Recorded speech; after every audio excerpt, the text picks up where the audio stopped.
Now the ninth one is let R be a relation from n to n defined by R. R is there और R में क्या दिया हुआ है, A, B is the ordered pair और A और B किसको belong कर रहा है, it belongs to n. And situation here given as A is equal to B square. Are the following true?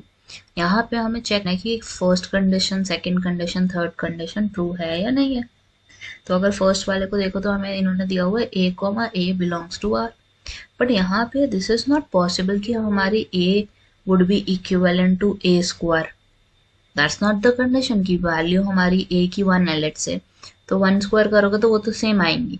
लेकिन अगर मान लो A की वैल्यू 2 चूज करते हैं तो लेफ्ट साइड पे 2 रह गया, राइट पे 4 रह गया.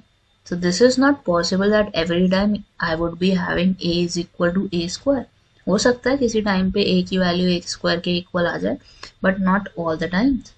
So here in this case what you would write that is A और A does not belong to R.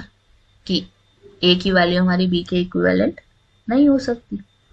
Second situation में हमें ये दिया हुआ है that A B belongs to R implies कि B और A भी belong करेंगे R को. वो चेक करना पड़ेगा हमें. Like in this case it is given कि A is equal to B square है, then क्या हमारा B A square के इक्वल भी हो सकता है. So let's say I am taking the value of B as 2. ठीक है, तो हमारे पास A की वैल्यू क्या हो जाएगी, 2 का स्क्वायर, क्योंकि B की जगह 2 पुट करोगे 2 स्क्वायर दैट्स 4. अब यहाँ पे अगर आप नोटिस करो कि हमारे पास 2 जो है that's not equal to 4, that is not equal to 4. A की जगह अगर मैं 2 पुट करूँ और B का स्क्वायर जो निकाला है वो 4 आया, which is not equal. So I can consider here that B is not equivalent to A square.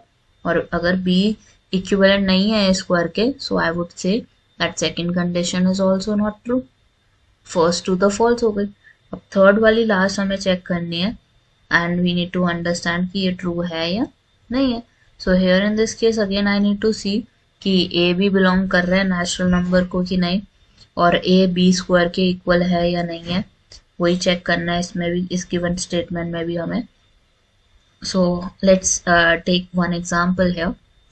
It is given A B belongs to R और B C belongs to R.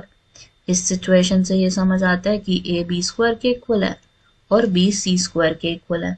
और implication क्या बन रही है इसकी कि A हमारा C square के इक्वल है. देन दिस वुड इम्प्लाई कि A हमारा C स्क्वायर के इक्वल है.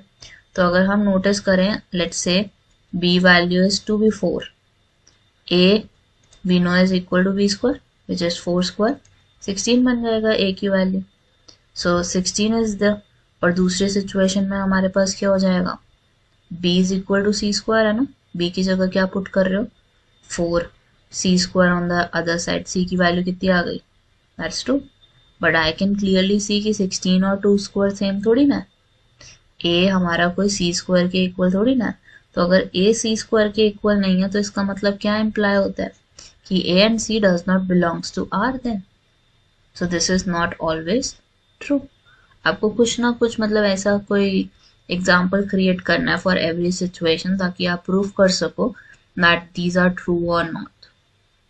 So here in this case every term is false. They are not depicting the correct answer.